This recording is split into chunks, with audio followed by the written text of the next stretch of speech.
हरे कृष्ण कृष्ण कृष्ण हरे हरे, हरे राम राम राम हरे हरे। गुरु ब्रह्मा गुरु विष्णु गुरुदेव महेश्वर, गुरु साक्षात् परम ब्रह्म तस्मै श्री गुरवे नमः। जय गुरुदेव। पाठ करছি श्रीमद् भागवत गीता एकादश अध्याय विश्वरूप दर्शन योग, श्लोक नम्बर 48।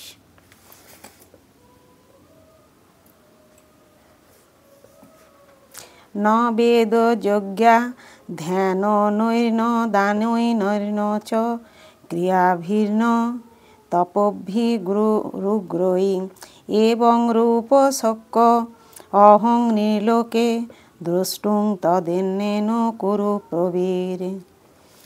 न माने ना, वेद माने বৈদিক জ্ঞান, যজ্ঞ মানে যজ্ঞ, অধ্যয়নই অধ্যয়নের দ্বারা, ন মানে না, দানই দানের দ্বারা, ন মানে না, চ মানে ও, ক্রিয়াভি পুণ্য কর্মের দ্বারা, ন মানে না, তপভি তপস্যার দ্বারা, উগ্রই কঠোর, এবং রূপ এই রূপে, শক্য যোগ্য হও, অহম আমি,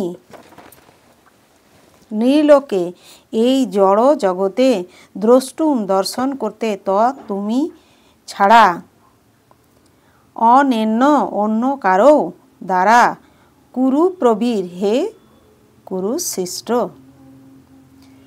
অনুবাদ: হে কুরুশ্রেষ্ঠ, ইতিপূর্বে তুমি ছাড়া আমার এই বিশ্বরূপ অন্য কেউ কখনো দর্শন করতে পারেনি।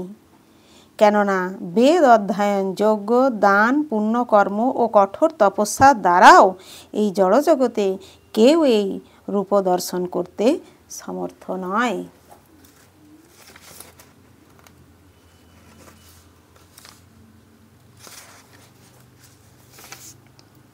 তাৎপর্য: যে দিব্য দৃষ্টি দিয়ে অর্জুন ভগবানের বিশ্বরূপ দর্শন করেছিলেন, সেই দিব্য দৃষ্টির সম্বন্ধে আমাদের স্পষ্টভাবে বুঝতে হবে কে দিব্য দৃষ্টির অধিকারী হতে পারেন। দিব্য কথাটির অর্থ দেবতুল্য। দেবতাদের মতো দৈব গুণাবলীতে ভূষিত না হওয়া পর্যন্ত দিব্য দৃষ্টি লাভ করা যায় না। আর দেবতা কারা বৈদিক শাস্ত্রে ভূষিত না শাস্ত্রে বলা হয়েছে ভগবান শ্রী বিষ্ণুর ভক্তরাই হচ্ছেন দেবতা।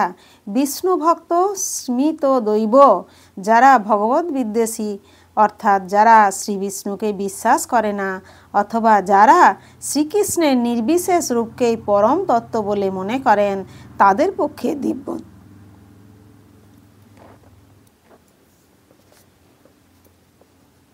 দিব্য দৃষ্টি লাভ করা সম্ভব নয়।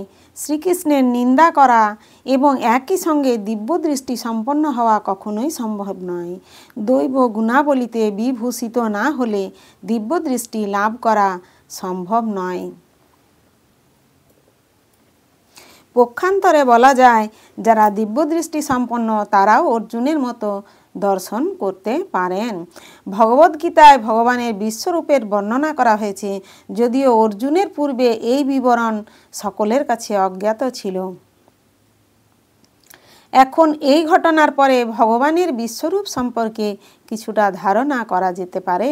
যারা যথার্থ দৈব গুণ সম্পন্ন তারা ভগবানের বিশ্বরূপ দর্শন করতে পারেন, কিন্তু ভগবান শ্রীকৃষ্ণের শুদ্ধ ভক্ত না হলে কেউই দিব্য পদবাচ্য হতে পারেন না। অবশ্য ভগবত ভক্তরা, যারা যথার্থ দিব্য প্রকৃতিতে অধিষ্ঠিত এবং যাদের দিব্য দৃষ্টি আছে, তারা ভগবানের বিশ্বরূপ দর্শনের জন্য অত উৎসুক নন। পূর্ববর্তী শ্লোকে যে কথা বলা হয়েছে, অর্জুন শ্রীকৃষ্ণের চতুর্ভুজ বিষ্ণুরূপ দর্শন করতে আকাঙ্ক্ষা করেছিলেন এবং ভগবানের বিশ্বরূপ দর্শনে তিনি প্রকৃতপক্ষে ভীত হয়েছিলেন। এই শ্লোকে বেদ যজ্ঞা ধ্যানই কথাটি খুবই তাৎপর্যপূর্ণ, যা বৈদিক সাহিত্য অধ্যয়ন এবং যজ্ঞবিধির বিষয়বস্তুকে উল্লেখ করে। বেদ বলতে সব রকমের বৈদিক শাস্ত্রকে বোঝায়, যেমন চতুর্বেদ, ঋক, সাম, যজু ও অথর্ব। অষ্টাদশ পুরাণ, উপনিষদ ও বেদান্ত সূত্র এই সমস্ত শাস্ত্র গৃহে অথবা অন্য কোথাও পাঠ করা যায়। তেমনি বৈদিক যজ্ঞবিধির পদ্ধতি সম্বন্ধে জ্ঞান অর্জন করবার জন্য কল্পসূত্র ও মীমাংসা সূত্র রয়েছে। দান ওই শব্দে যজ্ঞপাত্রে দান করার কথা বলা হয়েছে, যেমন ভক্তি সহকারে ভগবানের সেবায় নিযুক্ত ব্রাহ্মণ ও বৈষ্ণবদের দান করা। তেমনি পুণ্যকর্ম করতে অগ্নিহোত্র ও বর্ণাশ্রম বর্ণ ধর্মকে বোঝায়। আর স্বেচ্ছায় দৈহিক ক্লেশও স্বীকার করাকে বলা হয় তপস্যা। সুতরাং সকলেই এই সমস্ত আচরণ করতে পারেন। দৈহিক ক্লেশ স্বীকার করতে পারেন, দান করতে পারেন, বেদ পাঠ করতে পারেন, কিন্তু যতক্ষণ পর্যন্ত না তিনি অর্জুনের মতো ভগবত ভক্তে পরিণত হচ্ছেন ততক্ষণ তার পক্ষে ভগবানের বিশ্বরূপ দর্শন করা সম্ভব নয়।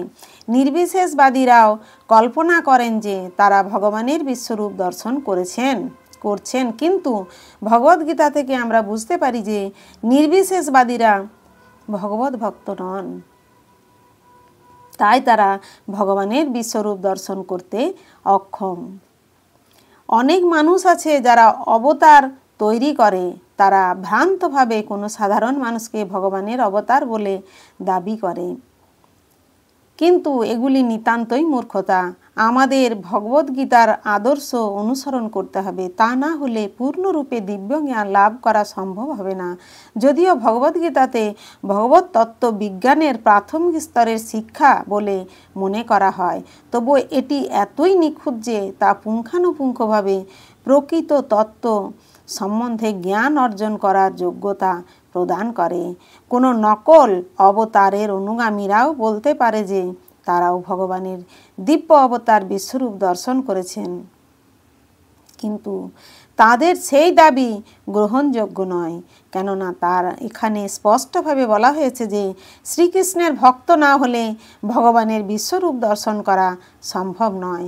সুতরাং সর্বপ্রথমে তাকে শ্রীকৃষ্ণের শুদ্ধ ভক্ত হতে হবে, তারপরে সে দাবি করতে পারে যে তার দৃষ্ট বিশ্বরূপ সে অন্যদের দেখাতে পারে। কৃষ্ণ ভক্ত কখনোই নকল অবতার ও তাদের চেলাদের মেনে নিতে পারেন না। হরে কৃষ্ণ কৃষ্ণ কৃষ্ণ হরে হরে, হরে রাম রাম রাম হরে হরে। জয় গুরুদেব।